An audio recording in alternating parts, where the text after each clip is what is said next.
Então, vamos dar prosseguimento aqui. Então, a nossa palestra vai ser essencialmente sobre as últimas intervenções que foi realizada na Igreja do Pilar, tá? Que fica em Duque de Caxias. E, para isso, eu vou ter que historicizar um pouquinho, né? Fazer um pequeno resumo, um breve histórico, apresentar as restaurações arquitetônicas e artísticas que houve na igreja, para a gente falar, de fato, nessa etapa, nessa primeira etapa de um futuro restauro artístico desses retábulos, tá bom? Então, o conteúdo da nossa apresentação, como eu falei, um breve histórico, né, e das restaurações. Vou apresentar os retábulos e a recuperação do seu patrimônio, porque, como alguns devem saber, a Igreja de Nossa Senhora do Pilar era até considerada uma das mais saqueadas, exatamente porque não foram só as imagens, né? A gente teve talhas totalmente arrancadas, né, desses retábulos, e a gente vai ver isso para frente. Aí, já na parte do Fernando, ele vai falar sobre o projeto, né, dessa primeira etapa, o diagnóstico para a elaboração desse projeto e o que a gente viu em loco, né, porque eles são muito altos, então teve coisas que a gente só conseguiu diagnosticar na hora que estava bem mais visível. E o tratamento realizado neles. Então, como parte do breve histórico, a região que hoje se encontra a Igreja de Nossa Senhora do Pilar, hoje ela está numa localidade, mas a sua história remonta a uma outra igrejinha, que era de um outro oráculo, que era de devoção de Nossa Senhora das Neves, que era de 1612.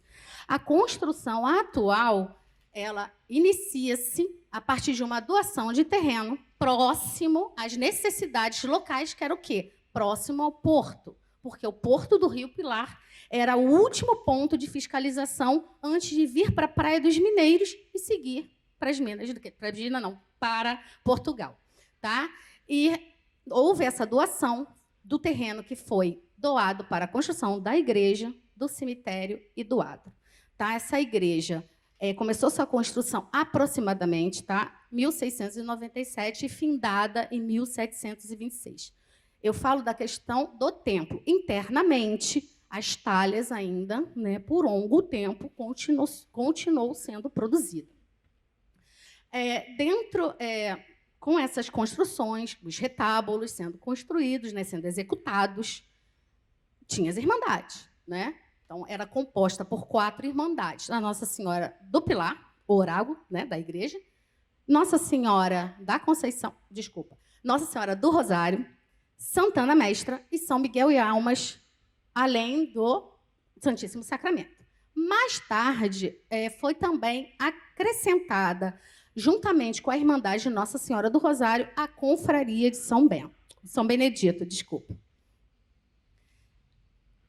A Igreja de Nossa Senhora do Pilar, ela é uma das... Logo no início, né, vou trocar de mão, porque eu vou começar a falar, eu tenho problemas com a gesticulação, já estava ficando nervosa, que eu estava segurando com a mão errada, eu querendo movimentar.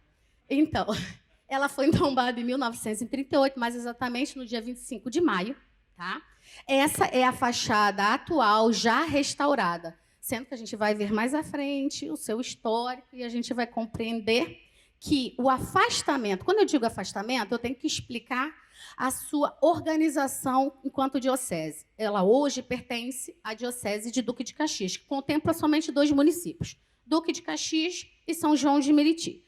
Só que, anteriormente, ela pertencia à Diocese de Petrópolis, anteriormente à Diocese de Niterói e, mais anterior, à Diocese de Barra do Piraí.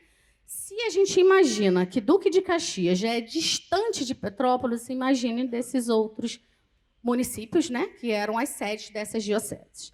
Então, ela era afastada da sua sede diocesana. Então, esse afastamento propiciou também esses inúmeros furtos. Tá? A localidade já era não tão habitável, então a gente tinha poucos moradores, o afastamento, isso tudo propiciou esse desaparecimento dos seus bens móveis e muitos bens integrados também. Tá? Era só para contextualizar essa questão. A Diocese de Duque de Caxias fez 40 anos ano passado, na verdade fez 41 agora, no dia 12 de julho. E quanto à documentação, que aí, mais uma vez, eu vou puxar essas questões de esses grandes números de dioceses em que Igreja de Nossa Senhora do Pilar fez parte. Por conta dessas dioceses, as suas documentações, nesses meios, né, vai fazendo a movimentação de documento, a gente tem ausências de... Por exemplo, a gente não tem pelo menos os 2 livros de tombo, né? O livro mais antigo é de 1794, que é o livro de tombamento, de inventário, feito pelo Monsenhor Pizarro, o original. Então, pela construção, você já vê que a gente tem uma lacuna aí. E, exatamente, também, fazendo pesquisas, a gente vê ausências, lacunas de tempos de um livro para o outro. Então, a gente não tem registros de nenhuma restauração antes do tombamento. Não encontramos nenhum tipo de registros que faça algum tipo de intervenção restaurativa ou modificações, isso em documentos da própria paróquia, né, a freguesia, não existem. Então, a partir do tombamento, foi possível a gente levantar todo esse histórico. Então, a gente percebeu que o primeiro grande restauro, a partir, né, do tombamento, foi entre 1945 e 1946, que visou estruturar, no primeiro momento, os retábulos, mas fez toda obra de restauro arquitetônico. O primeiro restauro que a gente encontrou registrado na parte artística foi somente em 1959, tá? Pelo Geraldo Francisco Xavier, que também é conhecido como Ládio. Ele fez parte, ele era da turma, né, das que muitos denominam de escola Edson Mota. Então, ele era um discípulo de Edson Mota. No processo, que inclusive tem a numeração ali, né, nas pesquisas que a gente tem que fazer, independente de ser historiador, independente de ser restaurador, nós temos que fazer a pesquisa para a gente tentar compreender aquilo que não é tão visível. Então, a gente tem que fazer pesquisas constantes para a gente descobrir a rotina da igreja naquilo que não é, né, na nossa presença atual. Tá? Então, mas há esse registro, mas a gente não tem as especificações do que foi feito e que técnicas utilizadas. Mas, com o nosso trabalho, nos retábulos, a gente conseguiu identificar algumas coisas que o Fernando vai apontar para vocês depois. Eu só estou mostrando as principais. Nesses tempos, ainda teve um restauro em 52, e o que é óbvio que nós vamos apontar aqui, sempre, se houvesse uma conservação, não haveria necessidade de tantas restaurações. Aponto novamente, a gente não aponta culpados e nem tira a culpa de ninguém. Mas o afastamento, novamente, pode ter sido um desses motivos. Porque se você não tem alguém que oriente, permaneça, uma comunidade já empobrecida, não tão habitável, complica. Tá? Então, em 1976, a própria comunidade local aponta, tá, para o IPHAN, na época, a necessidade de novas intervenções, onde foi feita toda, né, aí a gente tem muitas documentações escritas ainda no papel, por muito, né, a gente consegue ter acessos digitais atuais, mas, dependendo do período, é no papel ainda. Então, em 1985, uma nova restauração, né, essa foi financiada pela Fundação Roberto Marinho e pela Petrobras, tá? E, novamente, sem conservação, novos problemas. Em 2002, o retábulo de Nossa Senhora do Rosário, é porque não tem muitas fotos que eu queria do período que tinha as escoras. Então, eu só encontrei essa na diocese, em que a gente pode ver aqui essa ausência, tá? Mas essa foto é de 2011. E aí é bom que eu consigo explicar que, em 2004, por conta de não deixar que aconteça com os demais, foi colocado essas escoras, tá? De madeira nos demais retábulos. O retábulo mor não houve necessidade, tá? E, após esse longo período, né, sem conservação, houve, né, novamente necessidade de um novo projeto, de uma nova restauração, tá? Então, isso já era um processo de 2002, se eu não me estou agora em dúvida se 2002 ou 2003, exatamente por conta, eu acho que é 2002 com certeza, por conta do, né, desabamento do retábulo de Nossa Senhora do Rosário, que foi aberto um processo, inclusive a própria Mita também foi sentenciada, né, a fazer esse projeto e fosse executado. Em 2019, foi finalizado o projeto executivo e iniciada a execução desse projeto arquitetônico. Tá? Então, essa foto, essa imagem que está aqui, é como a igreja estava em 28 de dezembro de 2019, que foi quando foi o início, né, da obra, que foi executada pela Estúdio G, e que, inclusive, aqui ontem foi dito, né, ela vai ser entregue, vai haver um evento de entrega no dia 11 de agosto. Tá? Então, vou passar. Inclusive, o que é muito bom aí, digitalmente, o número do processo está aqui, a gente consegue ver toda a vida, toda a movimentação desse projeto, desse processo, né, de execução do restauro arquitetônico. E hoje ela está assim. Essa etapa, eu vou passar mais fotos, mas vou deixar essa daqui porque, primeiro, para vocês admirarem essa beleza. Aí eu fico nervosa, fico emocionada também. Essa parte, né, essa execução dessa obra, ela contemplou toda a parte arquitetônica. Então, telhado, esquadrias, portas, hidráulica, elétrica, tudo. Tá? Tem um detalhe que eu vou mostrar para vocês, que são novas etapas. Nessa fotografia, há aqui um tapume, porque a própria Diocese já fez um projeto em que vai... Eu vou explicar também por quê. Replicar, de forma a não se criar um falso histórico, ela tem uma diferença. Essa grade aqui, na verdade, a grade existia na lateral. Em algum momento, não se sabe, essas grades desapareceram, né? Ferro fundido. A gente entende, se sumiu a talha, por que não assumiu uma grade, né, de ferro? E isso é uma intervenção de segurança também. Por quê? Ela é lateral à rodovia, é uma rodovia, tá? Ela é uma rodovia estadual ao lado, exatamente ao lado. Na foto seguinte vai ser bem visível, aqui, tá? É bem visível. A gente vê a rodovia aqui ao lado.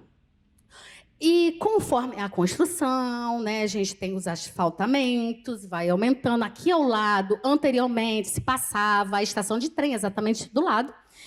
O que aconteceu é que ficou muito mais alto. Então, hoje, nesse muro, que é o original, se eu sentar, eu pulo, tranquilidade. Então, também é uma ação de segurança. Tá? Então, essa parte ainda são as outras etapas que sempre será necessário. Tá? Então, essa aqui a gente vê novamente como o telhado está, né? Então, a gente consegue nessa foto de drone, uma panorama do drone, tá? E aqui é na parte interna, a gente vê os fundos, então a gente vê aqui. Ai, peraí, eu apertei errado. Isso aqui é a sacristia, tá? E vou falar agora para vocês sobre os retábulos que foram trabalhados nesse projeto. Por que eu digo foram trabalhados nesse projeto? Porque o retábulo de Nossa Senhora do Rosário, ele despencou, mas ele passou por um projeto em 2018, que foi enviado um projeto para que a gente retirasse esses fragmentos, passasse por uma quarentena, fossem catalogados, foram embalados e transladados por uma reserva técnica para um futuro restauro. Então, hoje, né, ele não fez parte desse projeto que a gente está falando aqui. Então, eu vou apresentar primeiro os oragos, tá? E aí eu digo, essas imagens maravilhosas, elas estão desaparecidas. Então, a gente vê o orágo da igreja, Nossa Senhora do Pilar, em que furtaram somente a imagem, deixou o pilar. Então, hoje, essa escultura ela pode estar em qualquer lugar, como qualquer outra devoção mariana que carregue o menino. Então, ela pode ser uma Nossa Senhora do Rosário, depende do que você agrega como atributo, né? Temos uma outra denominação.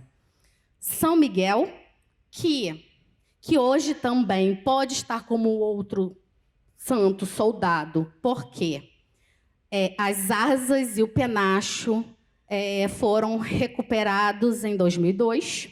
Ela estava num depósito público Inclusive, o Rafael, que está aqui, ele fez parte dessa... se não foi dessa, foi dos Anjinhos, enfim. Então, hoje ele pode estar numa coleção, num antiquário, como o quê? São Longuinho, São Jorge, Santo Expedito, né? E temos aí... Eita, a pessoa tirou a graça do negócio. Santana Mestra, que vocês podem ver que tem duas somente fotos coloridas. Por quê? Tanto a Pilar quanto a Santana, elas foram furtadas já no início dos anos 2000. As demais da década de 70. Sendo que a Santana ela foi também furtada na década de 70, recuperada na década de 80 e furtada juntamente com a Pilar. Nossa Senhora da Conceição, tá? E Nossa Senhora do Rosário, todas foram furtadas em 1974. E eu vou apresentar, como eu falei, os 4 retábulos para vocês. E aqui eu vou apresentar um trabalho belíssimo do Fernando, que é essa análise formal e estilística dos retábulos. Por quê? Todas as fotografias, registros fotográficos que nós temos em preto e branco, a partir de um inventário realizado pelo FAM em 1946. Eu digo, né, na sua forma completa, sem nenhuma talha ausente. A gente tem fotos somente coloridas em 1996, que já estava totalmente, né, delapidado. Então, precisou desse estudo e o Fernando fez essa maravilha.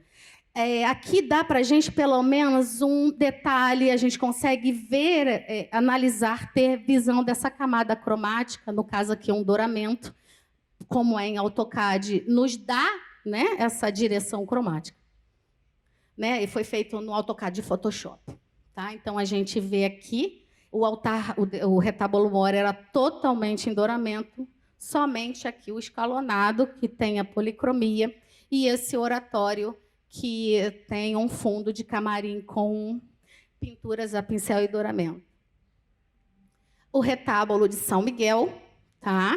Também, então, a gente apresenta aqui, ele tem a policromia e douramento.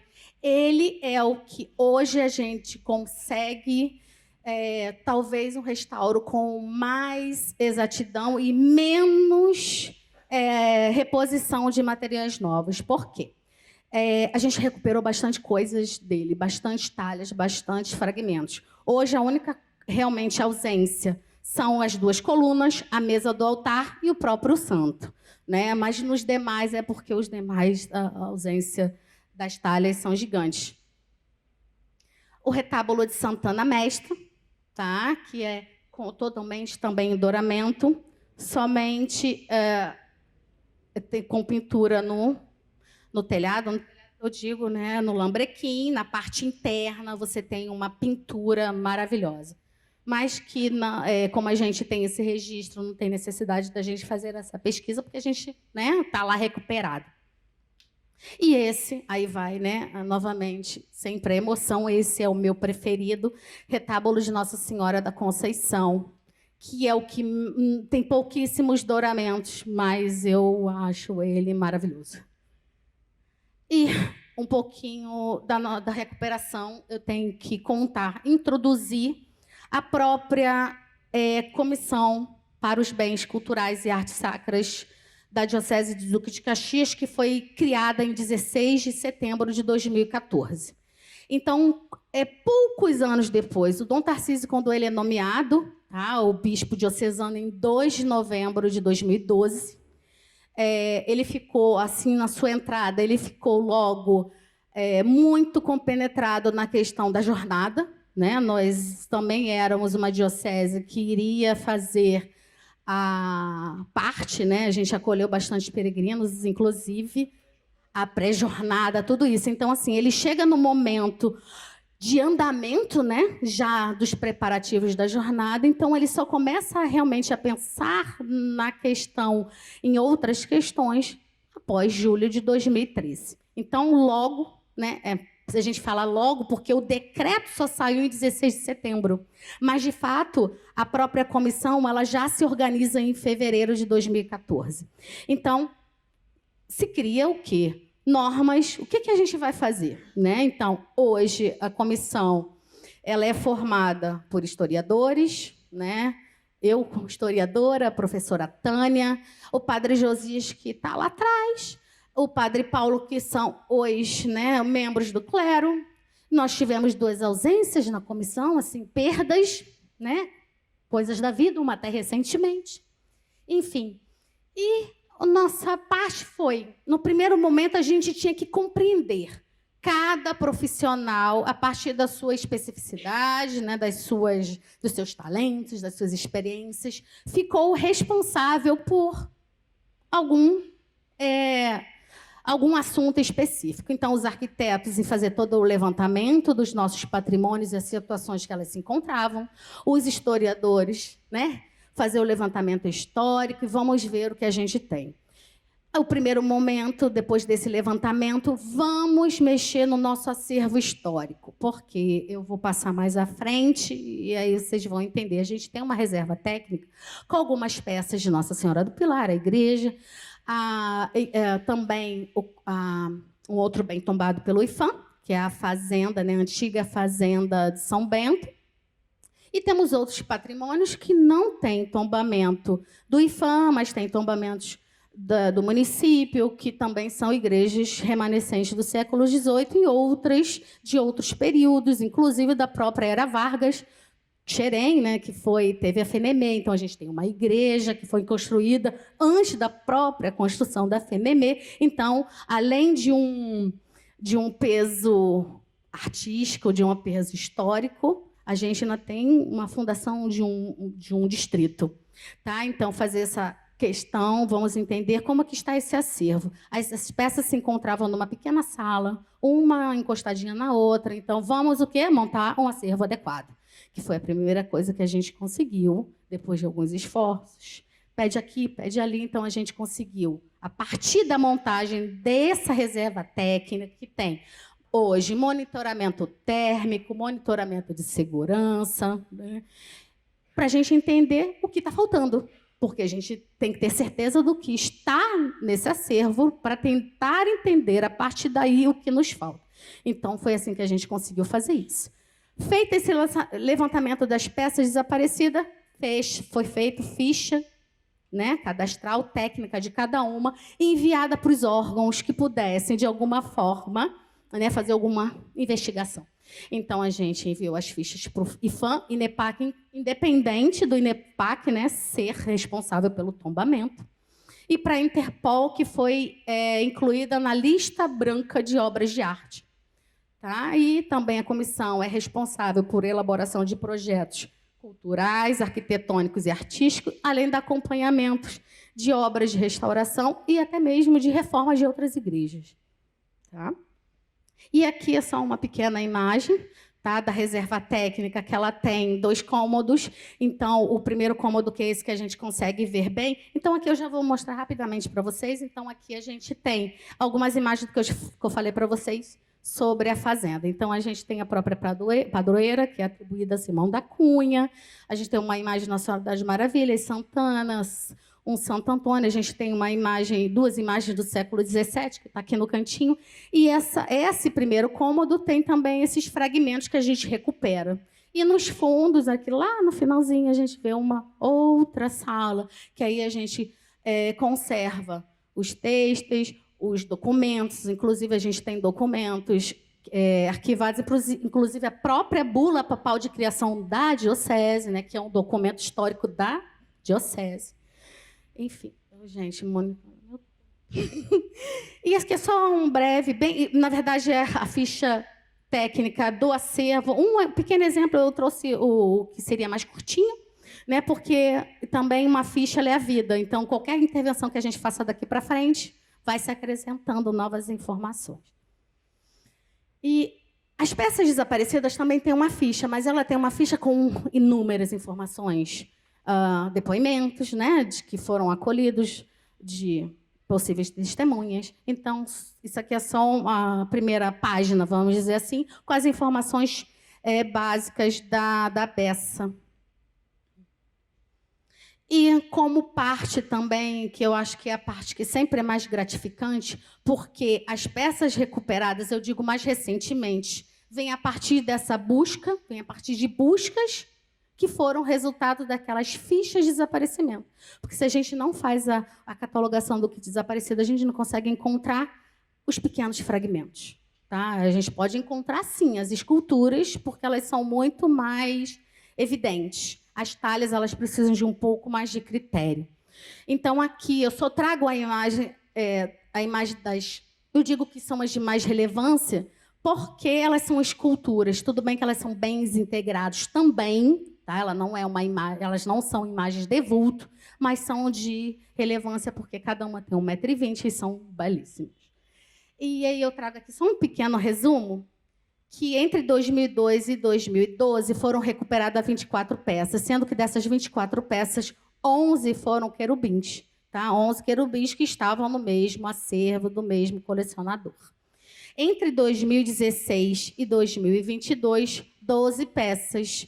E uma que não está aqui ainda, que foi identificada e está num processo, né, está na Polícia Federal para todo o procedimento investigativo, porque se abre um inquérito. Tá? E agora eu passo para o meu amigo Fernando, da continuidade. Boa tarde. Boa tarde a todos. Cumprimento os senhores aqui presentes. Então, agora a gente vai falar sobre o projeto que nós elaboramos. Então, a Diocese de Duque de Caxias, junto com a Comissão de Patrimônio, sempre esteve muito empenhada em proteger, salvaguardar todos esses bens integrados da Igreja de Nossa Senhora do Pilar.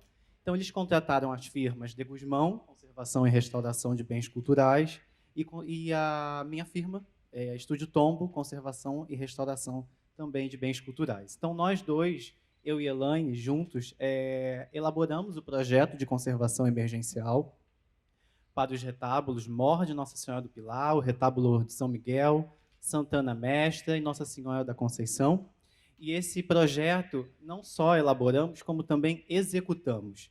E foi um projeto que demorou bastante tempo. Então, foi de 8 de junho de 2022 a 30 de maio de 2023. Então, como a gente está trabalhando com projetos de grande dimensão, nós precisamos contratar uma firma de andaimes. Então, essa firma foi contratada, foi a Fixo, que prontamente nos atendeu. E o primeiro projeto que foi elaborado foi o projeto para o retábulo Mor. É um retábulo que tem aproximadamente 9 metros de altura. E esse projeto, o que acontece? A Fixo, ela ia, como vocês podem ver, ela fez um projeto com plantas baixas, vistas e cortes. E elas mesmas montaram esse andaime. Esse andaime foi montado frente ao retábulo Mor, se vocês podem verificar. E antes mesmo de montar, nós tivemos a preocupação em salvaguardar esse piso. Esse piso é todo em mármore e ladrilho hidráulico, então nós colocamos o que nós chamamos de salva-piso. Esse salva-piso não é nada mais do que um papel cartão, tipo um papel craft, e de um lado ele tem o plástico bolha. E também, para proteger, a gente colocou uma tela fachadeira. Então, os diagnósticos dos retábulos. Esses retábulos eles já foram diagnosticados previamente com a empresa Arc5, a empresa que foi a responsável pela elaboração desse projeto. Então, eles fizeram todo um diagnóstico, um levantamento desses retábulos, e nós juntos, eu e Elaine, durante todo o processo, nós fomos atualizando. Então, reparem, as patologias são enormes. Então, vem de sujidades, perdas de suporte, perdas de douramento, desprendimento da camada pictórica, até as ausências de talhas por subtração ou desprendimento. Então, dentro desse diagnóstico, nós identificamos um caso bastante curioso. Dentro desse projeto, nós encontramos o que nós chamamos de maçamentos e preenchimentos de galerias causadas por insetos xilófagos. Estão me ouvindo bem? Porque está... Tá. Então, emmaçamentos e preenchimentos de galerias causados por insetos xilófagos. E dentro desse maçamento, ele foi feito com cera. E essa cera, ela apresentava estopa, algodão, tecido e jornal. Então, isso foi feito em intervenções anteriores. Ainda mais, nós verificamos que durante esse preenchimento com cera, havia também pregos e arames para fixação de toda essa estrutura de preenchimento. E nós, como somos curiosos, nós fomos estudar um pouquinho a mais sobre essa cera. Então, no livro de restauração de obras de arte, escrito por João José Rescala, em 1985, no capítulo Imaginário e Obras de Talha, o autor lhe apresenta orientações para a solidificação e obras de arte. Então, ele cita o seguinte dentro do livro: na impossibilidade da peça ser retirada do local, procede-se à solidificação parcial por meio de estopa ou algodão enrolados na ponta de um estilete de madeira embebidos no composto de cera e introduzidos nas falhas ou cavidades. Então, a gente tem que entender que isso era a tecnologia que se tinha no tempo atrás. Hoje em dia, a gente não utiliza mais esses materiais. Nós temos novas tecnologias, outros materiais mais modernos, que facilitam todo o processo de restauração. O professor João José Rescala, ele ainda, no livro dele, complementa falando que a composição da cera de impregnação, que é o nome dessa cera que ele usa, varia conforme o clima da região em que a peça irá permanecer. Então, o professor ele nos ensina que para os climas quentes, a cera virgem de abelha ela vai ter 1 quilo, parafina 1 quilo, resina da Amara Obreu 600 gramas e pentaclorofenol 2 gramas. O professor, o Rescala, ele ainda cita que essa receita, de todas as 3 que nós vemos aqui, é a receita mais utilizada e a que ele mais indica. No caso, dentro da Igreja de Nossa Senhora do Pilar, para a gente ter realmente a certeza de qual cera foi utilizada, só com análises químicas. Isso aqui é apenas uma hipótese que nós trouxemos, que nós encontramos em literaturas consultadas. Então, aqui do lado, como vocês podem ver, um exemplo, um querubim, um rosto de um querubim do retábulo de São Miguel e Almas. Ele foi todo emassado com cera, pode ser talvez essa receita aqui mesmo, e depois ele foi todo reintegrado com a técnica ilusionista. Então, os tratamentos realizados por nós nos retábulos. Primeiro foi feita a consolidação da camada pictórica e do douramento todo em desprendimento. Depois a higienização, no caso foi a limpeza mecânica e a limpeza química, e depois o mapeamento de danos e entregue à Diocese de Duque de Caxias. Então, para a consolidação da camada pictórica e do douramento, nós, com auxílio de seringas e pincéis de cerdas macias, nós aplicamos o álcool etílico. Vale lembrar que esse solvente foi testado antes, previamente, não foi nada de cabeçada, então, para não ferir a camada pictórica, nem o próprio douramento, que é a camada pictórica, no caso, é uma têmpera, então a gente tem que ter muito cuidado devido à fragilidade. E depois, para relaxar essas fibras que estavam muito duras, e depois nós utilizamos a cola de coelho preparada a 10% em água deionizada e foi acrescido o conservante da marca Sennelier, que é uma marca francesa. E esse adesivo foi aplicado aquecido. Durante a limpeza, nós fizemos a limpeza mecânica com auxílio de trinchas e pincéis de cerdas macias e aspiradores de baixa sucção. Então, reparem que há uma grande quantidade de partículas sólidas de sujeira, inclusive nós encontramos restos de animais mortos, folhas, frutos, ninho de passarinho, então era uma zona. Era uma... Em relação à limpeza química, era uma zona suja. Isso aí, obrigado. Em relação à limpeza química, nós também, utilizando soluções devidamente adequadas, compatíveis e testadas previamente, foram a água deionizada e o EDTA a 5%, com pH corrigido para 7, seguindo do enxágue com água deionizada. Então, aqui já nós finalizamos. Aqui são algumas partes das talhas já higienizadas. E obrigado.